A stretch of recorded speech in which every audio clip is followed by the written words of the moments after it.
Xin chào tất cả các anh em trong ngành nhôm kính. Hôm nay tôi xin giới thiệu với tất cả các anh em dòng máy cắt nhôm 2 đầu 09 CNC của công ty cổ phần Sinong Việt Nam chúng tôi. Thì về dòng máy CNC này thì nó có những cái cải tiến mới so với dòng máy 09 cũ. Đầu tiên về ray trục thì ray sẽ là phi 40 nằm liền với lại thân máy. Tất cả đều là sơn tĩnh điện, mặt trước mặt sau đều là bệ thép, sáng bóng chắc khỏe, chống han rỉ. Ở hai đầu máy thì sẽ tích hợp máng trượt DC.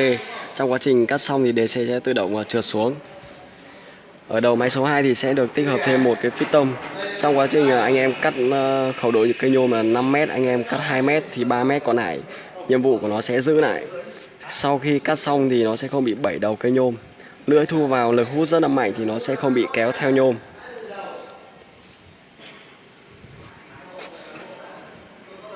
Về phần phía đằng sau, piston chuyển góc rất to, chắc khỏe. Hệ thống đẩy lưỡi ra thì sẽ được nằm thụt vào phía bên trong đầu máy. Và hướng dẫn lưỡi ra sẽ là nằm trên trục ray vuông, tương tự như thế này. Về những dòng máy CNC thì người ta sẽ tích hợp cái trục ray vuông này để đảm bảo ổn định lâu dài. Về cái hướng dẫn lưỡi ra, nếu mà lưỡi bị lảng thì nó sẽ bị sai góc cắt. Ở những piston này thì nó sẽ có những cái mắt thần để anh em có thể là nó tự động nó đưa lưỡi ra, đẩy lưỡi ra để cắt. Ở đây sẽ là motor để đẩy đầu máy. Về phía tủ điện, đây là hệ thống điện thì sẽ được tích hợp thêm cục chống đảo pha. Ví dụ anh em lắp nhầm pha thì tất cả máy sẽ dừng hoạt động. Đây là cục driver để sử dụng cho hai đầu máy.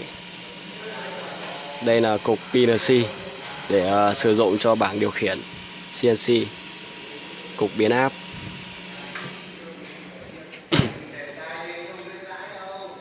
Đây sẽ là màn hình CNC.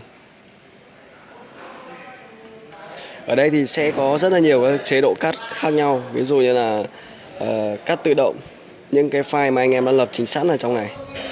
Đây là cắt thủ công. Sau đó là đến cắt những cái thanh mà độ dài ngắn nhất. Đây là nó sẽ tương tự như là cắt ke.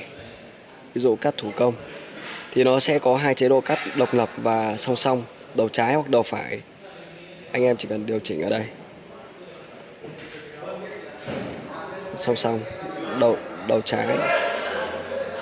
Ở mỗi đầu thì sẽ có 3 góc cắt: 45 độ, 90 độ và 135 độ. Đây, 45 độ mở ra đây, 90, 45 độ úp vào. Mình sẽ điều chỉnh kích thước tại đây. Ví dụ như là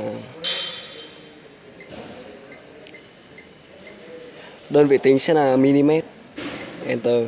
Nó sẽ là 1,5 m. Tự động đẩy đầu máy.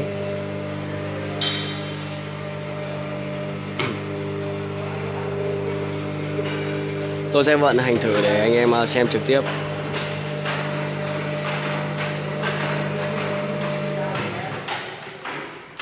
Sau đó là sẽ khởi động motor, kẹp và cắt.